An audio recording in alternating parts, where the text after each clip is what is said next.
दोस्तों मेरा एक काफी अच्छा दोस्त है, उसने रिसेंटली मुझे कांटेक्ट किया था ये पूछने के लिए कि क्या वो एक सेकेंड हैंड डीएसएलआर खरीद सकता है या नहीं। तो मैंने ऑब्वियसली उसे एडवाइस किया कि वो खरीद सकता है।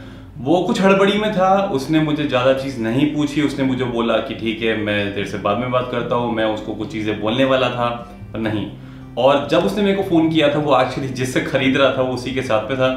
उसने कैमरा को खरीदा, घर पे आया। घर पे आने के बाद में उसने मुझे फोन किया। फोन करने के बाद में उसने बोला कि यार इसमें तो फोटो साफ ही नहीं आ रहा। फोटो साफ नहीं आ रहा था। मैंने उसे पूछा कुछ चीजें करने के लिए। वो करने के बाद में मैंने वो चीज को आइडेंटिफाई किया कि उस कैमरा में सेंसर का इश्यू था, पहली चीज। दूसरी चीज, उसका ऑटो फोकस लेंस के साथ में काम नहीं करता था। तीसरी चीज, उसने 2 लेंसेज उसके साथ में खरीदे थे, उनमें से एक लेंस में फंगस था जिसकी वजह से क्लियर फोटोग्राफ्स नहीं आ रहे थे। अब दोस्तों ये तो बात थी सिर्फ एक ऐसे दोस्त की जो रिसेंटली मेरे साथ में ये चीज हुई।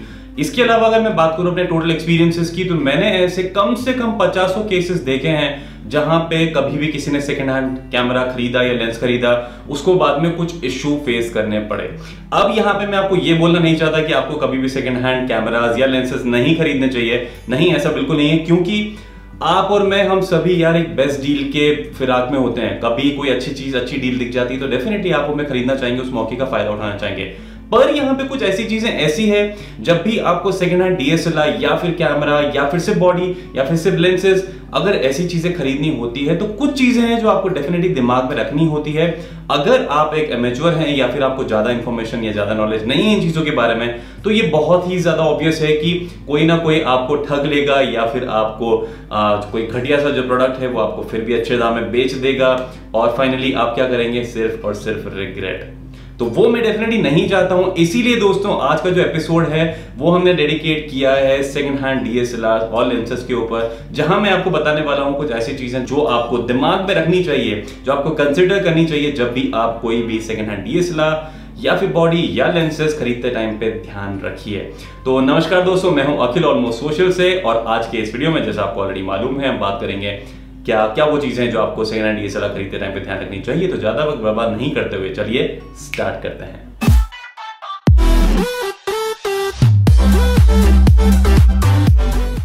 दोस्तों उसके पहले कि मैं स्टार्ट करूं पहले पॉइंट से, हम हमेशा की तरह हमारे इस वीडियो का भी टारगेट रखेंगे लाइक्स का, जो कि होगा 300 लाइक्स। अगर हमें इस वीडियो पे 300 लाइक्स मिलते हैं तो मैं एक नया वीडियो, स्पेशल वीडियो करने वाला हूं जो आपके लिए काफी हेल्पफुल होगा, वो मेरा दावा है। अगर नहीं भी होगा तो चलेगा यार, पर मेरे मोराल को बढ़ाने के लिए, मेरे को थोड़ा सा मोटिवेट करने के लिए अगर आप 300 लाइक अगर इस वीडियो को दे पाए तो वो बहुत ही अच्छी चीज होगी। और ज्यादा बर्बाद नहीं करते हैं, बात करते हैं पहले पॉइंट की। तो पहला पॉइंट बहुत ही इंपॉर्टेंट है, तो उस चीज का ध्यान रखिए कि जो भी आप कैमरा या फिर लेंस खरीद रहे हैं वो चोरी का माल नहीं हो।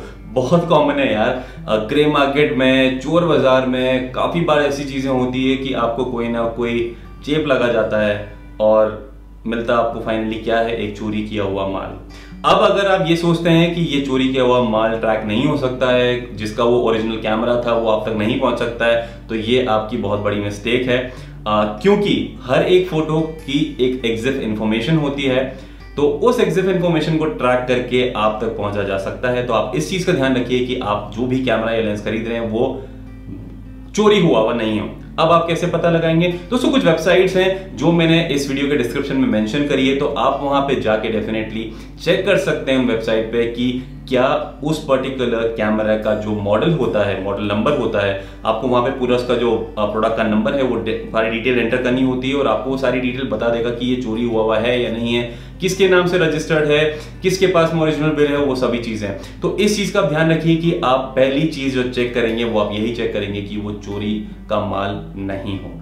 प्लीज इस चीज को सीरियसली लीजिए, क्योंकि कई बार हो सकता है कि आपको शायद 50,000 का कैमरा सामने वाला बंदा 10,000 में दे दे, तो आप उस झांसे में मत आइए, क्योंकि आप बाद में ट्रबल में फंस सकते हैं। और मेरी रिस्पॉन्सिबिलिटी है कि मैं आपको इस चीज के बारे में इन्फॉर्म करूं कि ये चीजें ट्रैक होती है, ऐसा मैंने देखा है। तो प्लीज इस चीज का ध्यान रखिए।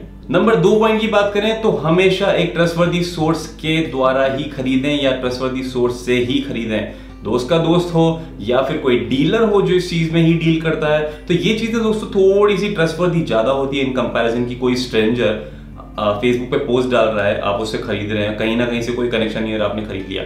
हो सकता है बाद में कुछ इश्यूज हो। अगर आप नोन सोर्स से खरीदेंगे तो कहीं ना कहीं आप जाके उन्हें दोबारा कांटेक्ट कर सकते हैं, बता सकते हैं। स्ट्रेंजर है तो भूल जाइए यार, एक बार उसने पैसा लिया, आपको कैमरा दिया, उसके बाद में सारी प्रॉब्लम आपकी और सारा पैसा उसका। नंबर 3 पॉइंट की बात करें वो होगा, काफी ऑब्वियस सी चीज है कि आपको कैमरा का फिजिकल कंडीशन चेक करना होता है कि सामने से कोई चीज स्क्रैच तो नहीं है, टूटा तो नहीं है, कैसा दिख रहा है, कैसा नहीं दिख रहा है, ग्रिप का क्या हाल है, हर एक चीज इंटैक्ट है कि नहीं। तो आपको उन चीजों का ध्यान रखना पड़ता है कि सारी चीजें इन प्लेस हो। तो नंबर 4 पॉइंट जो बहुत इंपॉर्टेंट है, जो मैंने आपको मेंशन किया था कि आप नया कैमरा खरीदें तब भी आपको ये चीज ध्यान में रखनी होती है कि वो ये कि अगर आप कोई भी सेकंड हैंड कैमरा खरीद रहे हैं तो आपके दिमाग में ये नहीं होना चाहिए कि आपको कोई भी सेकंड हैंड कैमरा चलेगा। नहीं, आपके दिमाग में ये होना चाहिए कि आपको कैमरा कौन सा चाहिए। 3 या 4 ऑप्शंस आप रख सकते हैं, आप वही खरीदें जो आपको चाहिए, ना कि वो जो कम प्राइस का है। तो आप प्लीज इस चीज को एकदम सीरियसली लीजिए ताकि आपको बाद में रिग्रेट नहीं करना पड़े। नंबर 5 पॉइंट जो बहुत ही ज्यादा इंपॉर्टेंट है वो है कि आपको हमेशा शटर काउंट चेक करना होता है अपने कैमरे का जो आप खरीदना चाहते हैं। अब शटर काउंट क्या होता है? जितनी बार शटर ने फ्लैश किया है, शटर जब अंदर, मैंने आपको बताया कैमरा के अंदर शटर होता है, तो जितनी बार वो शटर यूज होता है उसका एक नंबर होता है। तो अब ये कैसे चेक करना होता है? अब आपको जो भी लास्ट फोटोग्राफ आपने कैमरा से लिया है, आप उस फोटो को लैपटॉप में ट्रांसफर करिए। एक वेबसाइट है, बहुत सारी वेबसाइट्स हैं, तो जैसा आपको यहाँ पे भी स्क्रीन पे दिख रहा है ये एक वेबसाइट है। तो यहाँ पे मैंने क्या किया, जो लास्ट फोटो लिया था जो कि लगभग 14 मार्च का था, एक्चुअली लास्ट फोटो नहीं पर मैं आपको एग्जांपल दे रहा हूँ। 14 मार्च का एक फोटो है जिसको मैंने अपलोड किया इस वेबसाइट पे। अपलोड करने के बाद में जैसा आपको यहाँ पे दिख रहा है 1,20,000 के ऊपर फोटोज हैं, 1,20,000 के ऊपर शटर काउंट्स हैं जो मेरे कैमरा का है, जो मेरा कैमरा है D800 जो मैंने काफी यूज किया है। तो ये है शटर काउंट जो आपको यहाँ पे दिख रहा है। अब इसी के अलावा इसकी एग्जिट इन्फॉर्मेशन भी होती है जिसके बारे में मैं आपको बाद में बताने वाला हूं, पर आपको ये ध्यान रखना है कि इसका शटर काउंट जितना लेस हो सके उतना लेस हो। अब आप ये चीज कैसे ट्राई करेंगे? आपको हमेशा ध्यान रखना है कि आप जब भी आप कोई कैमरा खरीदने के लिए चाहेंगे तो आप कुछ फोटो खरीदिए। अब अगर मैं आपको नंबर बताऊं तो जैसे कार का इंजन होता है, जैसे आपको मालूम है कार का इंजन कुछ पर्टिकुलर किलोमीटर्स के बाद में माना जाता है कि ठीक है खराब हो गया या फिर बिगड़ गया या फिर उसकी वैल्यू और कम हो जाती है कार की। उसी तरीके से सेम चीज वर्क करती है कैमराज में भी। तो अगर बात करें हम बिगिनर लेवल DSLRs जो बहुत ही ज्यादा एंट्री लेवल के होते हैं, 20,000, 25,000, 30,000 वाले, तो वहां पे एक होता है कि उनकी जो शटर काउंट होती है, जो लाइफ मानी जाती है वो होती है 50,000 शटर काउंट। उसके बाद में उसकी जो क्वालिटी है वो इनकंसिस्टेंट नहीं होती है, उसकी जो क्वालिटी है वो इनकंसिस्टेंट होती है। आप उससे ज्यादा एक्सपेक्ट नहीं कर सकते, कभी भी वो खत्म हो सकता है। अब बात करें मिडिल लेवल DSLR जो कि 70,000, 80,000, 90,000 वाले आते हैं, जैसे कि D7000, जैसे कि D700, 70D, 80D कैनन का। तो ये सभी जो कैमराज हैं ये मिडिल लेवल कैमराज हैं, इनकी जो शटर काउंट की लाइफ मानी जाती है वो होती है 1 लाख। अब बात करें हाई लेवल प्रोफेशनल कैमराज की, उनकी होती है 2 लाख। तो जो मैंने कैमरा यूज करके आपको 1,20,000 समथिंग जिसका शटर काउंट बताया वो निकॉन D800 है जो कि एक प्रोफेशनल कैमरा में आता है जो कि है हाई लेवल वाला। तो उसका जो लाइफ है अभी इसका वो मेरे पास में लगभग 2 लाख शटर काउंट तक इजीली अवेलेबल है। नंबर 6 पॉइंट की बात करें तो वो शटर काउंट से रिलेटेड है, वो ये होगा कि आप हमेशा नॉन प्रोफेशनल से ही खरीदें। जो प्रोफेशनल फोटोग्राफर है वो अपना कैमरा को बहुत ज्यादा यूज करते हैं, जितना ज्यादा यूज करेंगे उतनी हाई शटर स्पीड होगी, जितना कम प्रोफेशनल होगा उतना ही बंदा कम यूज करेगा, शटर काउंट बहुत कम होगी, वेयर एंड टेयर भी थोड़ा कम होता है। तो हो सकता है आपको काफी अच्छी क्वालिटी का एक कैमरा काफी कम दाम में मिल जाए। तो आप इस चीज का ध्यान रखिए, कोशिश कीजिए कि सामने वाला बंदा नॉन प्रोफेशनल हो। नंबर 7 की बात करें तो आपको चेक करना होता है कि ऑटो फोकस परफेक्टली काम कर रहा है कि नहीं। तो जैसा मैंने आपको अपने दोस्त के केस का बताया तो वहां पे ऑटो फोकस भी काम नहीं कर रहा था लेंसेज का। तो आप ध्यान रखिए कि जो भी कैमरा आप खरीद रहे हैं उसमें लेंस अटैच कीजिए, लेंस अटैच करने के बाद में कुछ फोटो खींचिए ऑटो फोकस पे। अगर चीजें एकदम से अच्छे से काम कर रही है, आपको खड़खड़ खड़खड़ की आवाज नहीं आ रही है, एक्स्ट्रा कोई अनइवन सी साउंड नहीं आ रही है, तो डेफिनेटली हर चीज परफेक्ट है और आप वो कैमरा को खरीद सकते हैं उस लेवल पे कि आपको मतलब बाकी के पॉइंट जो 14 पॉइंट है वो भी ध्यान रखिए, पर ऑटो फोकस का जो स्टेज है उसमें वो टिक मार्क पास। बात करते हैं नंबर 8 की, हमेशा किसी ना किसी दोस्त को साथ में लेके जाइए। अगर आप किसी स्ट्रेंजर से डील कर रहे हैं या किसी ऐसे बंदे से डील कर रहे हैं जिनको आप पर्सनली नहीं जानते हैं, तो पहला चीज ऑब्वियसली सिक्योरिटी पर्पस। दूसरी चीज, अगर आपका ये फ्रेंड अगर आपसे ज्यादा फोटोग्राफी में नॉलेज रखता है या उसको इन सब चीजों का ध्यान है कि भाई कैसे चीज कैसे चेक करनी है, तो आपके लिए काफी हेल्प हो जाएगी। तो मेरे हिसाब से आप हो सके तो किसी फोटोग्राफर फ्रेंड को ही ले जाना ना भूलें अपने साथ में। पर आपका काम होने के बाद में उस बंदे को ट्रीट देना मत भूलना यार, बिल्कुल इतना तो डिजर्व करता ही है बिल्कुल।